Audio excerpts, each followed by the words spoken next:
Hello madam, ಇವತ್ತಿನ ಇಲ್ಲಿಂದ ಒಂದು ಲೇಕ್ ಅಲ್ಲಿ ಯಾವ ಒಂದು ವಿಶೇಷತೆ ಮಾಡ್ತಾ ಇದ್ದೀರಾ ನೀವು? ಯಾಕೆ ಫ್ಲವರ್ ಡೆಕೋರೇಷನ್ ಎಲ್ಲ ಮಾಡ್ತಾ ಇದ್ದೀರಲ್ಲ? ಇವತ್ತು ಗಂಗಾರತಿ ಅಂತ ಈ ಅಕ್ಷಯನಗರ ಕೆರೆಗೆ 9ನೇ ವರ್ಷದ ಗಂಗಾರತಿ ಸಂಭ್ರಮ. ಅದ್ರ ಸಲುವಾಗಿ ಇಲ್ಲಿ ಹೆಂಗಳೆಯರೆಲ್ಲ ಸೇರ್ಕೊಂಡು ಒಂದು ರಂಗೋಲಿ ಸಂಭ್ರಮದಲ್ಲಿ ಇದೀವಿ ನಾವು. ಹೌದಾ? ಎಷ್ಟು ಗಂಟೆಗೆ ಸ್ಟಾರ್ಟ್ ಆಗುತ್ತೆ ಇಲ್ಲಿ ದೀಪೋತ್ಸವ? ಇದು 5 ಗಂಟೆಗೆ ಅದು ಓಪನ್ ಏರ್ ಥಿಯೇಟರ್ ಅಲ್ಲಿ ಒಂದು ಸಾಂಸ್ಕೃತಿಕ ಕಾರ್ಯಕ್ರಮ ಉದ್ಘಾಟನೆ ಮೂಲಕ ಶುರು ಆಗುತ್ತೆ.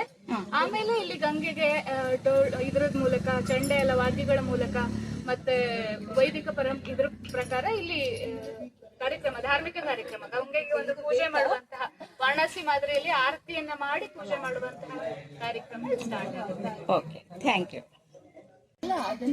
ಇಲ್ಲಿ ಸಂಜೆ ದೀಪೋತ್ಸವ ಹಾಕೋದಕ್ಕೋಸ್ಕರ ಇಲ್ಲೆಲ್ಲ ಫ್ಲವರ್ ರಂಗೋಲಿಯನ್ನ ರೆಡಿ ಮಾಡ್ತಾ ಇದ್ದಾರೆ. ನೋಡಿ ಎಷ್ಟು ಚೆನ್ನಾಗಿ ಬಂದಿದೆ ಅಂತ ಫ್ಲವರ್ ರಂಗೋಲಿ.